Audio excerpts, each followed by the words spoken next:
What is up, guys? Welcome back to Cozy Talks. This week, we're going over our UFC Fight Night recap, going over the Bautista Oliveira card, telling you what went right, what went wrong, how our picks look, how our bets look, which were chalk. Well, let's just be Yeah, honest. yeah. This was a pretty rough card, and not even from a betting standpoint, it was a pretty rough card to watch. Um, yeah, what do you got to say, Z? Yeah, I was kind of hoping that this one might have been a little bit of a turnaround. I'm not gonna lie, the last few cards, I hit a couple of parlays.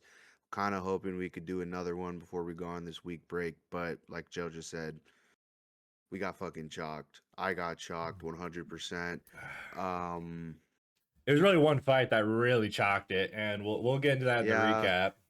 100%, but I mean, like, at the end of the day, I think I was riding on like a couple of other props to hit, and I mean, like, they Yeah. didn't hit. We'll also get into something I've been really big about, and a I am so disappointed. I am so disappointed in the heavyweight division. I am Abolish it. disgusted. Abolish I it. am disgusted. But anyways, guys, if you haven't already, go ahead and subscribe. Go ahead and like the video as well. Like the video first before you subscribe. And then leave a comment. Let us know how your day went. Let us know how your Monday is going. Let us Let's know get if you hit into it. anything, because Yeah, let us know if you yeah, hit anything. maybe you're better Um, than us. Maybe we're the casuals here. one thing though, before we switch this over, Yep. I will have to calculate how much I invested in 324 and 325, but pretty much this event I put in 16 units and I am down 16 units. So I know I we put in talked about five. we were gonna yeah, we talked about we were gonna, kind of keep track of how much we're investing and all that. So that's one thing I'm starting to keep in mind is like how much I'm actually investing Yeah, at the start of the event. yeah, So invested about a hundred or yeah, invested about 16 units. Yeah. yeah. So let's go look at the tracker. Look at how our card went. This is my picks right here from this card. Just roll over it real quick. I see I got Cashuer wrong. I got Viklox, Wang, and Bashot right. And then I got Brazil wrong, Vertinkov right, Donchenko right. Got Walker wrong, Matsumoto wrong, Alexeichuk and Kaniev and Horiguchi right, and Oliveira wrong. Now let's look at Z's. Yeah. Same here, Cashew. It just it kind of sucks because like she most definitely could have won that fight, but Yeah, anyways, we're not gonna we're we'll gonna wait for we'll that. we'll, Yeah, we'll get had into it more in depth after this. Yeah, Cachoeira, Wicklax, crazy finish, Wang, Basharat right. I mean, if he had lost, dude, which he was close. He was close to getting finished in that fight. Brazil, yeah, we'll get into that. Veretinikov, I did not expect that finish. Donchenko, Jacoby, um, yeah, Matsumoto loss. Oli Jeshchik, and then Almeida, Horiguchi, and yeah, we'll get into all this Oliveira loss as well. yep. Yeah, we updated our picks, so these are our picks right now. Where we stand, we're standing about like a 75% pick rate. I think it's close to roughly what the math is, but yeah, let's get a little more in depth here. So starting off with the first fight, yeah, I mean the scorecards I feel like aren't really doing it justice. I mean, it is fair to definitely give Segula the win though, because her striking numbers were significantly higher than Priscilla Cachoeira's. But I feel like Cachoeira, like when she threw with intent, and when she threw, you could tell it was like stinging up Segula. But her problem was like, for 222 strikes, it felt like we were watching a fight where it felt like she wasn't still wasn't throwing enough, and her striking defense still wasn't very clean. Like it was kind of the same problem that we talked about earlier, where when she fought Jocelyn Edwards, she kind of used her head as her defense, and just let her head take a beating. Yeah, She got bloodied up pretty quick, and yeah, she's just a zombie, bro. She just eats it, and it's not really a game plan that works. I saw Amanda Nunes in her corner, and I was like, okay, maybe we're gonna see something cool here. But nah, yeah, yeah, 100%, Joe. I was feeling the same fucking way. Saw Amanda Nunes backing her up, and I thought maybe Cachoeira was gonna mix it up. Maybe I thought maybe she was actually gonna fucking use her hands and arms to defend her head instead of just using her noggin to fucking defend those punches. But yeah, Yeah, she allowed Zagula to keep that distance and just fucking piece her from range. yeah. Cachoeira, yeah, I mean, I don't know what's next for her. I don't think She's lost what? I mean, we she's can look real quick. She's lost quite a few. I mean, I mean four she's only four of the won last one. five, and it was against Yeah, only Josiah one. Nunez, who was like a prospect. Yeah, I don't know. I don't really know if you can really feed her anyone else. I mean, Segula was about as prospect as you could get. I mean, she's young. She's 8-2. Yeah. Cachoeira's 13-8. I mean, that's probably the end of the road for her, to be honest, in the UFC at Yeah. least. Yeah, maybe she gets one more, maybe she goes to another organization, but yeah, Cachoeira, she honestly kind of deserved that loss Mm. because the win was there for her. You know, it was Yeah, most definitely there for she her. stung She her up. just She rocked her. yeah, She could have, like I said, she could have got on the horse a bit more, and maybe she would have found more success. for sure. But Claudia Segula ended up getting the win on the judges' scorecards here. Mm. Next fight, we got Muin Gafarov and Jacob Vikwaks. This was It was close. Yeah, it was Yeah, definitely at 1-1 going into the third. Uh Jakob threw a shit ton of kicks in that first round. And my worry on him was his gas tank going into this fight because when he fought Patchy, his striking was pretty sloppy, and you could tell that he wanted to just wrestle. And he's getting a lot of comparisons after this fight. He's getting a lot of comparisons to Plot Armor RDR because I mean, and I definitely see it. He's definitely got the same sort of like mannerisms where he's like strike into the grappling, and he's definitely willing to like pull guard and jump gillies, and you know he definitely wants to grapple. That's definitely his win con. Uh but yeah, it's definitely boneheaded of Muin. I mean, that third round, I felt like really was a toss up until Muin got on the wrestling, and really just outpaced Jakob. But when he shot that takedown in the third, like it was like what, a minute left, and he chased it down, yeah. and Jakob sat on the gilly, and And then he reversed it, got on top of Gafarov with like 10 seconds left, and Jakob just really fucking cranked it. He cranked it so hard. I mean, look at the time, Gafarov, bro. yeah, right when they flipped over, Gafarov put a thumbs up to the referee, and you could see it literally 3 seconds, 2 seconds. Gafarov was reaching for his mouthpiece, and he's Panic tapping like this. tapping. He's Yeah. tapping like this. But I mean, this was a pretty fun fight to watch. Mhm. Gafarov, he was exactly like what we had talked about. Like he's a brawler. He had Marab in his corner as well. Mhm. He whenever he went into the pocket, he was really wild in there. He was throwing strikes everywhere. He was really looking for Jakob's body. You know, whenever he'd get in there, he'd go like this to his body. Yeah. But Yeah. I think in round two, Wicklax really hurt Gafarov with the body shot with Dropped those him. kicks. Yeah, with those kicks that you were talking about, dropped him to his knees, and they didn't count it. They didn't count it as a knockdown because Hmm. it really wasn't really like kind of like a knockdown. It was kind of like a, oh shit, like his body kind of shut down for a second and then he sprung back up. But Yeah. you could easily tell that Gafarov was really fucked up from that, probably a liver shot. But Wicklax, he pulled out that submission. He was hunting for it, you know, he most definitely was hunting for it. But pulled that out last second Hail Mary and got it done with literally a second left in the fight. So that was crazy to see. They even had to review it, make sure that he actually tapped before the bell went off. Yeah. Because if honestly, if he didn't get that, I feel like Gafarov might have edged that out. Well, Might have.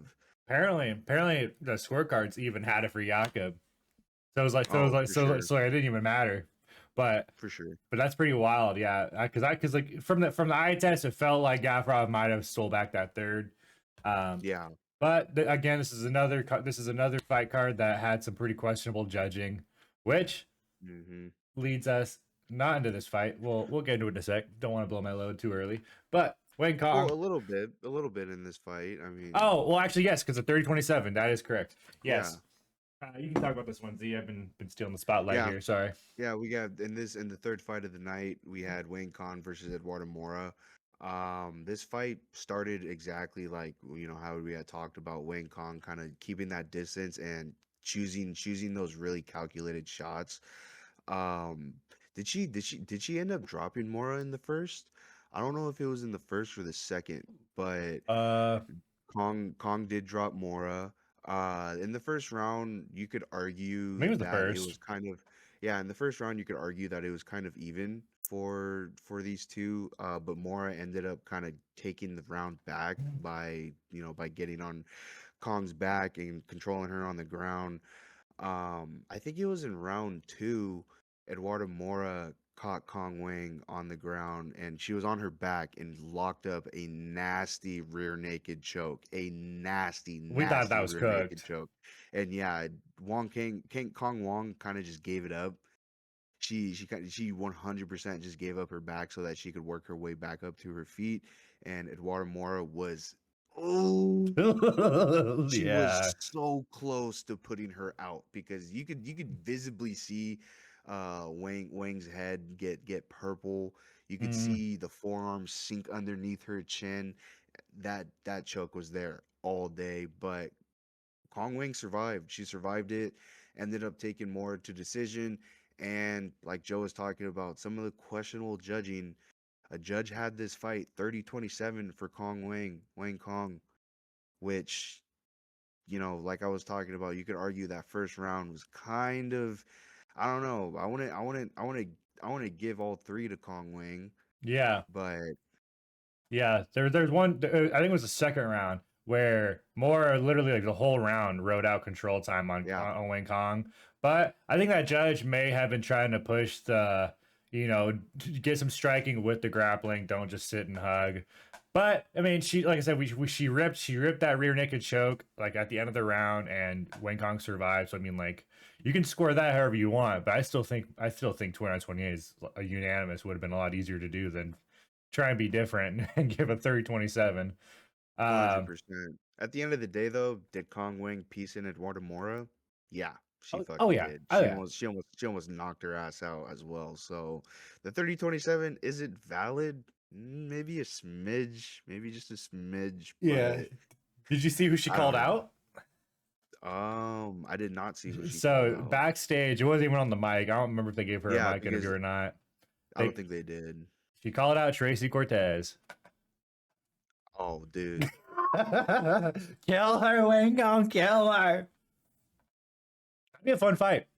that I would think be a fun I fight. think I think she'd probably put the pace on Tracy because Tracy's kind of a similar, not very similar to Mora, but she definitely like would prefer to wrestle. I don't think her striking would be anywhere near as fast as Wayne She's Kong's. she's she's gonna knock her eyelashes off. Moving into the short notice bantamweight fight, Javid Bashrat was originally supposed to fight Saeed Saeed. Nurmagomedov.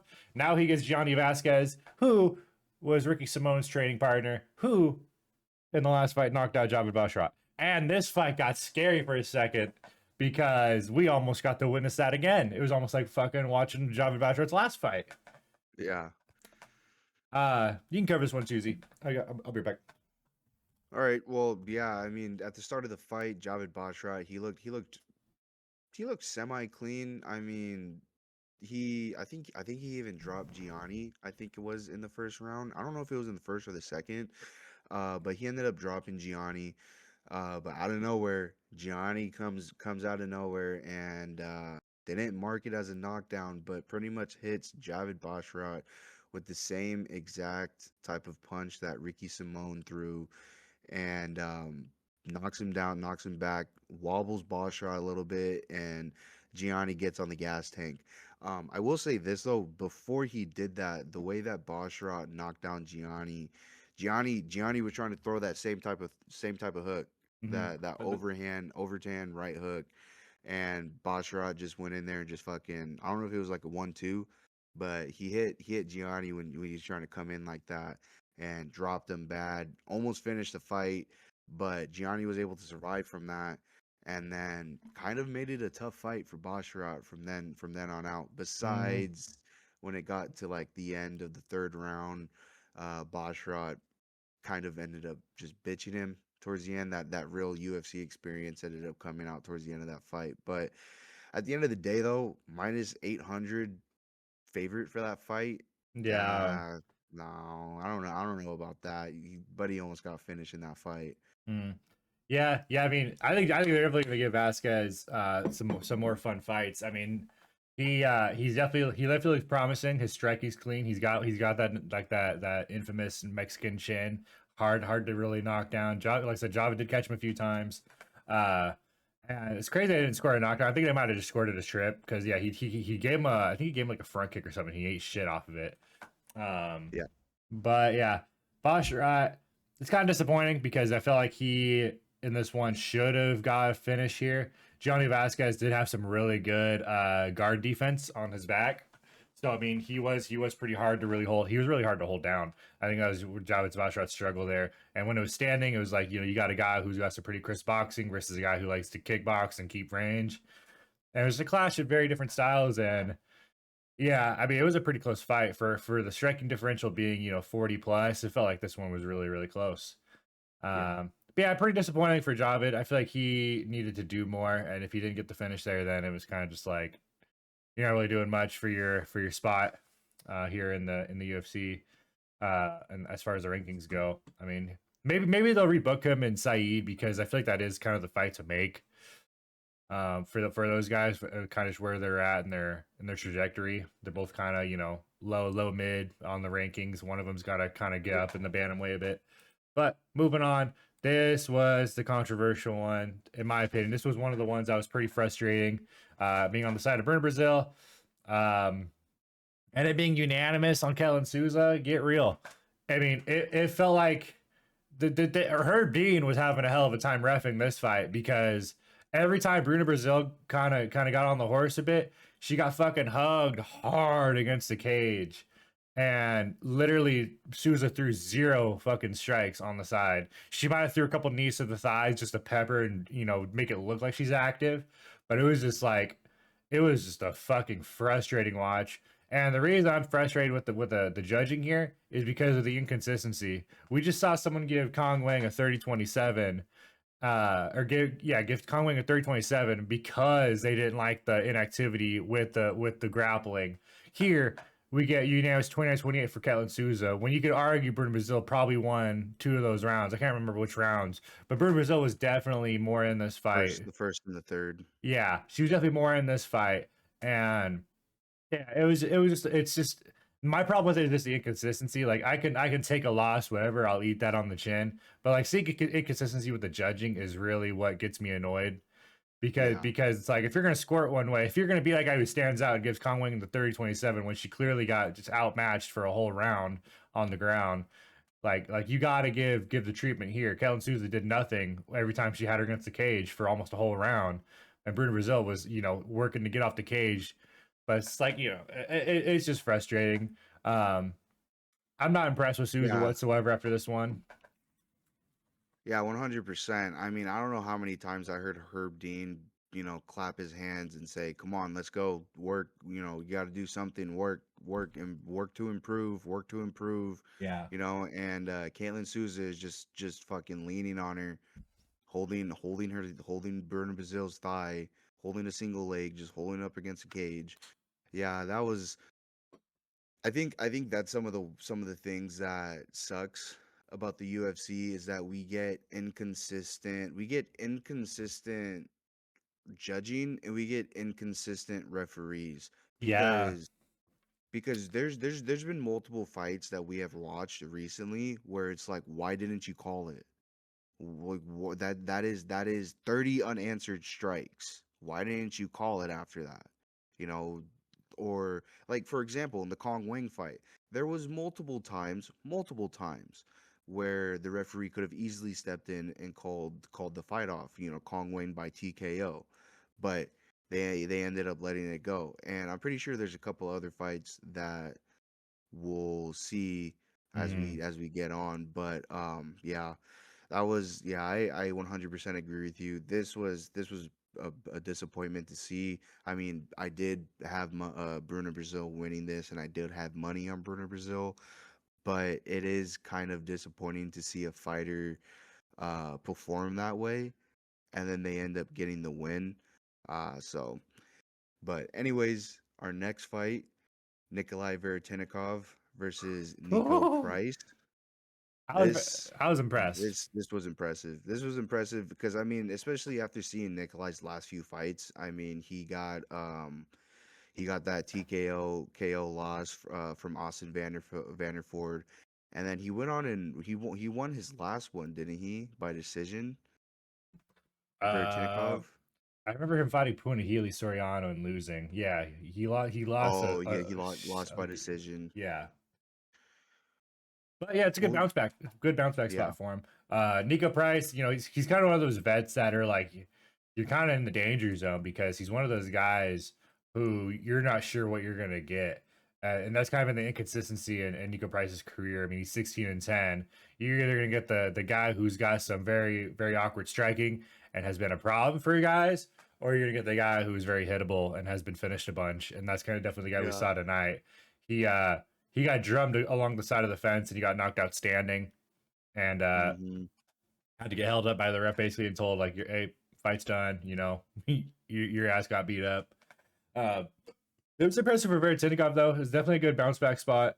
um and it's definitely the Veretinnikov I thought we were going to see in his fight against Punahele gave him a lot of problems. And yeah, I think Veretinnikov just needs to just I don't know, quit being so reserved. He definitely is dangerous when he lets his hands go, and we saw that here. Yeah, Um, I think that's just something that he needs to just improve on.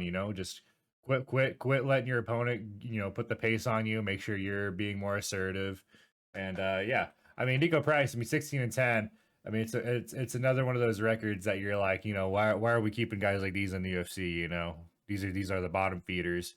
Uh, who knows what's next for him. Veretinnikov, I mean, he's kind of right where he wants to be now. I mean, he's 2-5 or 2-3 in his last five. And getting a finish is always a great thing in the UFC. So maybe he's gonna get something a little different going forward. But yeah, it was a good win. yeah, I don't know if it was short notice or what, but because like if you watched our Tuesday episode, yeah, this one got added like literally like mid record. Um, so yeah, if it was short notice, then it's a good short notice win. They both made their weight, so I'm not really sure how short notice it was. But anyway, let's move on into the featured prelim, which really felt like a fucking stinker. But I think there's a lot of volume that you could like give Alex Morono as far as like he just has a lot of heart, dude. yeah, That guy got his ass whooped for 3 rounds. And Donchenko in his fight presser was talking about how he needs to just fight less stupid. I mean, I don't know if you need to fight less stupid or what, because I don't know what you could have done to get Moreno out of there. I mean, that dude, you chopped his leg off basically. You fucking beat his head in. Your Muay Thai was so clean, and the judges gave you a solid scorecard. 26-30s. You got a 27-30. I mean, it was obviously one sided, and I mean, it's kind of like what we saw with the Sean O'Malley and who was it, Chris Moutinho fight where there's just nothing you can do to get bro out of there. It just is what it is. Um, yeah, but yeah, no, I mean, for being what was he? Was he another -800? He was another super juiced yeah. favorite. It was most definitely up there. Yeah. So I mean, it definitely had some chalk for betting the KO here, which is what we were on. KO or sub, and I think that's part. Kind of was just kind of the theme of the night. You're getting a lot of juice, but you're not getting anything on your side of the juice. The odds makers kind of priced you out of the market there, and you had to really like throw a dart at a dartboard here if you got Daniil Donchenko's decision. Tip my cap to you, but I just didn't feel like the spot for it just because we've seen Moreno get starched by lesser strikers. So Yeah, pretty frustrating, but I think it's a good win nonetheless for Donchenko. He was clearly the more dominant fighter in this one. Um, And I think he just keeps moving, keep moving up. Maybe you hook him up with Veretinikov. I don't know, because they're both the welterweights and they're both off a dub now. And Donchenko's obviously, he's we've seen Moreno and Nico Price fight. Now let's maybe see these guys fight each other. I mean, why not? Both guys like to stand. I don't know. Just get Donchenko moving up the ladder because Moreno and Nico Price, like I said, they're probably more like the bottom feeders of this division. And these guys are off of a dub off of both the guys now. Maybe you hook them up in a match, make the fight out of these guys now. Yeah. Moving into the main card real quick. Dustin Jacoby, Julius Walker. I was on the side of Julius Walker. You were on Jacoby. Obviously, I was way wrong. I started to chirp your ear after that first round. I'm like, oh, we're gonna get the wrestling Julius Walker. Bro, Walker has just the fucking most dog shit gas tank of probably anyone in the light heavyweight division. Like, dude wrestles for half a round and he comes out just absolutely fucking fighting for air. And Jacoby just beats his fucking head in. He literally got caught, got wobbled, and then Jacoby chases him down and just puts the fucking hurt on him. And who was the ref, bro? Was it Tognoni? It wasn't Tognoni. It was Dan Mergliotta. Mergliotta, bro. He wanted death. See, this kind of falls into like what I was saying earlier with the inconsistency with the refs as well, because there's been times where we see someone get rocked, we see someone get dropped, and they immediately rush in. Call the fight, and like the fighter gets right back up or whatever, or like sometimes it's kind of like a bullshit call. But like this one right here, same thing with the Kong Wang and kind of like the Bobby Green Jalen Turner fight. Like this easily could have already been called, but he allowed Julius Walker to just get his head fucking bobbled by Dustin Jacoby, and it's exactly like what I had said. Julius Walker, I don't think he's ready. I don't think he's ready to be put up with dudes who have been in the UFC and who have that experience, especially a dude like Dustin Jacoby. Dustin Jacoby ain't no fucking slouch. Mm-hmm. Ain't no slouch whatsoever. But I'm thankful. I'm thankful for these guys. I'm thankful for these big boys putting on a show, especially Dustin Jacoby, because I don't think it's this next one, but we'll be getting into it here real soon. Yeah, let's move on. But yeah, this was just chalk, bro. This fight pissed me off because 100%. I agree with you. I honestly, I'm just I mean, gonna look say at the this real striking, quick. bro. Look at the I striking think differential. I personally think, and even the control time, even the leg kicks, even the body shot, Bro, they did him so dirty. even the takedowns. Yeah, I had Gene Matsumoto round 2 and 3. That's what I had. I think Matsumoto, as soon as the first round ended, Matsumoto kept going on that pace, and Fired Basharat, he was losing it. He could not keep up with that pace whatsoever. So honestly, yeah, I'm right there with Joe. As soon as we saw Fired Basharat and still undefeated, I chalked everything. I even watched the rest of the fights after this. I went and took a nap, but rewatched the last 3 fights of the night, and yeah, I'm kind of glad I took a nap. Yeah. It was a tough watch, man. Matsumoto, he, like I said, if you took the I'll be right spread, back, Joe. yeah, if you took the spread that I talked about on the show, the +3.5, you're welcome, because all we've seen Matsumoto in is close fights. He had a split with Rob Font. We talked about, sorry, we tried a split with Rob Font. Had a split with Miles Johns. Now he gets a split with Basharat. Like he's in these fights, and maybe he's just not getting going fast enough in the first, because he's one of those guys who likes to analyze and find the spots to get his strikes off. Basharat, he probably arguably won the first. Second, third, like I said, like we were talking about, John Matsumoto got on the horse and he started to find the shots, and he started to just be more aggressive. He knew he needed to get aggressive on this guy, and not let him just get in a little flow state. Third round, he definitely won the third round. He dominated him from bell to bell. And it was just frustrating, man. A guy like John Matsumoto, he does a lot, and he goes hard, and his gas tank was just impressive. Bashra, I felt like was starting to fade in that third round, and he was just starting to get picked apart. Um, good on Bashra, I guess. I mean, he's getting a top 15 shot more than likely because he's 15-0 and he called for it. I don't know. I don't know how well he's gonna do, bro. He's one of those guys that I'm probably gonna be fading the fuck out of when he starts to get in these rankings, because yeah, I'm just not impressed with what he has shown so far. Um, No, Other guys are. The UFC's probably gonna glaze him up and fucking suck him off, but I'm not impressed with what I've seen so far.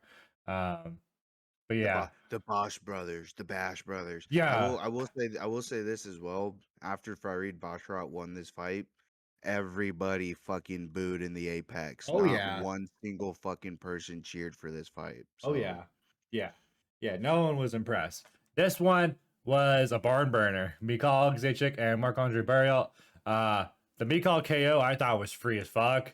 Maybe that's just yeah, because I'm just delusional. Because Marc-Andre does have a chin. He just with the decision with Shara, and maybe I should have looked into that a little bit more. Because that kind of tells you the kind of warrior that Marc-Andre is. And these guys just went to war, man. I mean, the striking, it's almost double the output on Marc-Andre for Mikal, and but it was so much closer than that. I mean, Marc-Andre hurt him, got him wobbled early in the fight. Mikal, man, he just, like I said, he just put a pace on Marc-Andre. His boxing is just so much more superior, and Mikal's takedown that he shot here was because of how tired he got at the end of this fight, and Marc-Andre, just fighting back and being a dog that he is. Mikal, he definitely deserves a top 15 shot now. Him going to the fighting nerds. We talked about it. It totally just changed to the trajectory of his career here. Like now he's a totally different fighter. He just fights better, fights smarter, picks his shots a lot better. Um, what would you give him though? Like, who do you give him in the top 15? Um, I don't have the rankings pulled up. I'm just trying to think. Could you give him Shara? I wouldn't like they already fought. Oh yeah, he knocked out Mikal. That's right. I'll just pull it up real quick. Let's just take a gander. Because this middleweight, yeah. I'm just curious what the top 15 looks like. Bruno Ferrer's already got a fight booked. Piper is booked for Seattle. RoboCop, RoboCop's fighting. is he fighting? He is. Paulo Costa, he's on a win streak. He's probably not going to fight down. Wow, that's tough. I don't know who you give him. Maybe you wait for a loser. Maybe you wait for who's Bruno Ferreira fighting. I can't remember. I remember he's got a fight. Oh yeah, he's fighting RoboCop. Maybe you give him loser of this. Loser, Yeah. RoboCop and Rodriguez. Pfeiffer's fighting Izzy. Izzy, where the fuck's Izzy? 6. Damn, what a jump! What a jump that is for Pfeiffer. I didn't really even realize how far in the rankings like separated they were. Who's Cannoneer And we will be fighting? at that event. We will be at that event. We bought our tickets this week. Yeah, I don't know. Yeah, I think yeah, you just wait for that loser. Wait for that loser Ferreira and RoboCop. Next fight, the heavyweights, the snooze fest again. Here we go. Almeida. By the way, I don't know if you saw it. Championship rounds on Twitter announced that Almeida will be cutting back down to light heavyweight. He is done with these heavyweights. He's done thinking that it's everyone else's problem and not his, that he's losing these fights. And it's definitely not. Almeida, look at his output, bro. He is not doing dick shit, nothing, dude. This guy stinks. And I will not be told otherwise. He went 0 for 8 on takedowns. And granted, I think Rizvan is being slept on, bro. I really think he's one of the better heavyweights. He just bought better competition. I think Curtis Blades is better than Jelton. And Jelton lost to Curtis Blades. And Rizvan went to a close ass split with Curtis Blades, which he won. Right? Curtis Blades. No, won. he lost that. Yeah, it was a split. Like I said, it was close. I couldn't remember. But, dude, Jelton Almeida just is.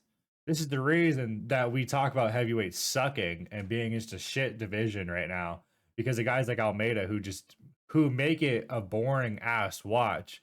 Back in the day, the heavyweights used to go to war. These are the dudes that used to fucking kill each other. Fucking, you're either snapping arms or you're fucking knocking their head off and making them take naps in the fucking octagon. Now, now, Exactly, now bro. you're getting hug fucks against the cage where you're getting broken up by the referee again. It's another one of those ones where you're just like, I'm just not impressed whatsoever. Rizvan, I'm impressed with. Rizvan fucking, stuffing 8 takedowns against a guy who is just hunting for takedowns, and Even you're the one hugging him against the cage, and kind of just stuffing the Almeida offense that is not couldn't really he have existent. couldn't he have even fucking pointed down to the ground? He fucking gave him the Max Holloway. He was like right here, start swinging, bro. Yeah, honestly, I'm gonna keep this real short and sweet. I am disgusted. This fight is a stain. J10 Almeida is a stain on the heavyweight division. I am disgusted with the heavyweight division. I am gonna keep on saying that until something fucking changes. Because exactly like Joe said, we used to get wars. We used to get fucking wars. He's got a war. It's either you're getting your ankle ripped, your fucking arm ripped, or you're getting your head fucking bounced back.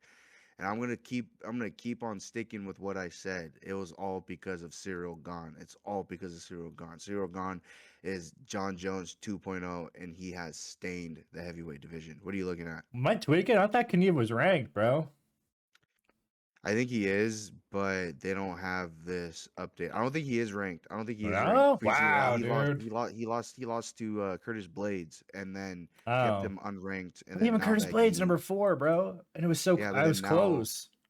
now that he beat Almeida, he most definitely will be ranked. They're And then saying he Almeida's might be where Almeida is. he probably is going to be, especially with Almeida leaving, Yeah, or they might move some shit around. They might fucking put him. I feel like they're most definitely gonna put him top 10. oh, yeah. He's better in Teixeira. Tuivasa needs to be gone. Tuivasa needs to just be cut. Yeah, they need to get him out of there. Gaziev lost. Yeah, he might. Yeah, he'll probably be. Yeah, he'll be top 10. I don't know exactly where. Um, yeah. I mean, But after this, who do you give yeah, him? Give him Pavlovich. I don't even give a fuck. I don't even care. I do not I don't even want to care. play I am matchmaker for not heavyweight, interested. bro. That shit sucks. I regardless, Fuck you, I am Sirogan. disgusted. I am disgusted by the heavyweight division right now. So, anyways, moving on, we had Woo! fucking Kyoji Horiguchi Sweet Prince versus Horiguchi. Amir Albazi. Yeah, I had to go back and rewatch this fight because I just wanted to see the belt to ass that Kyoji gave.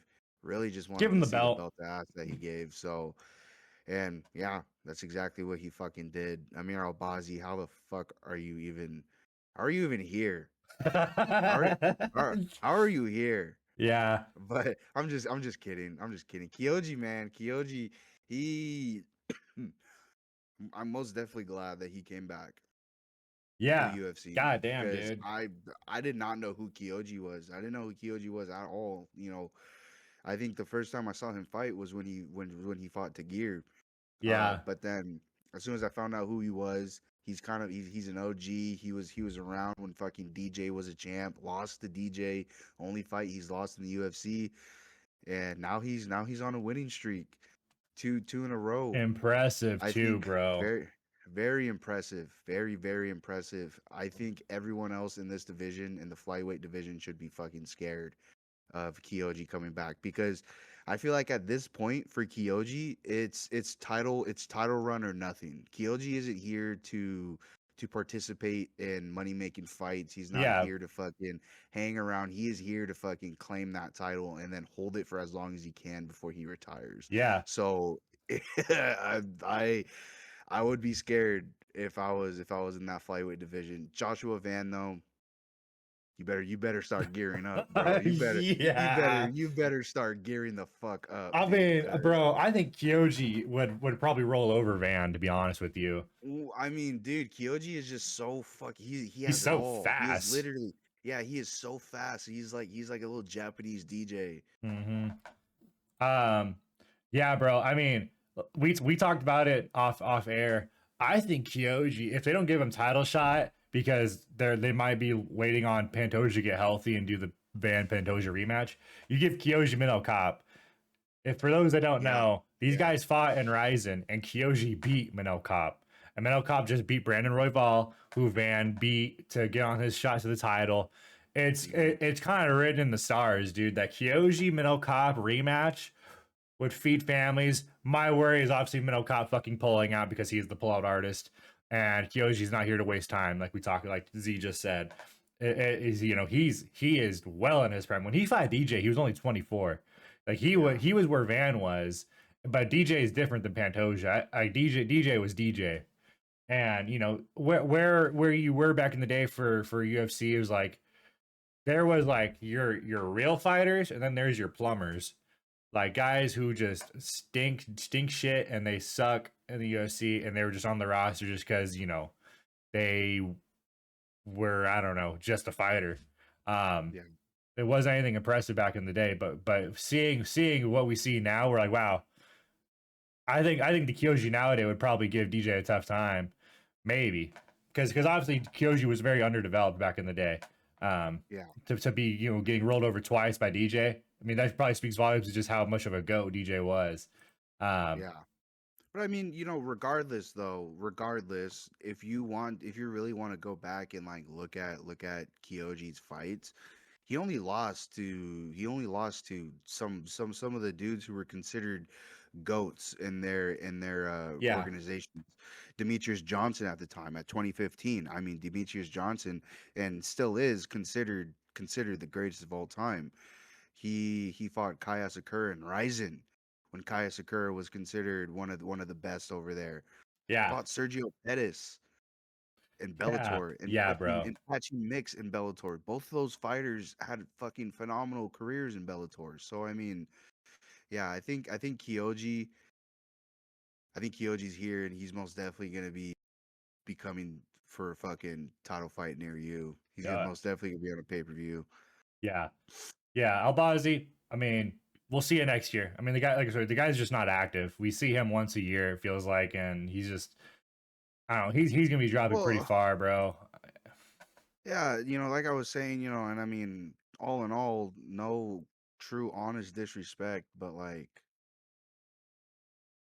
I mean, where would he even you go? know what? I'm not even gonna say it. I'm not even gonna say it. Give him I'm Perez, not even gonna bro. say Give him it. Alex Perez. I don't even Give him Alex care. Perez. Give him Alex Perez. Yeah. Alex Perez by decision.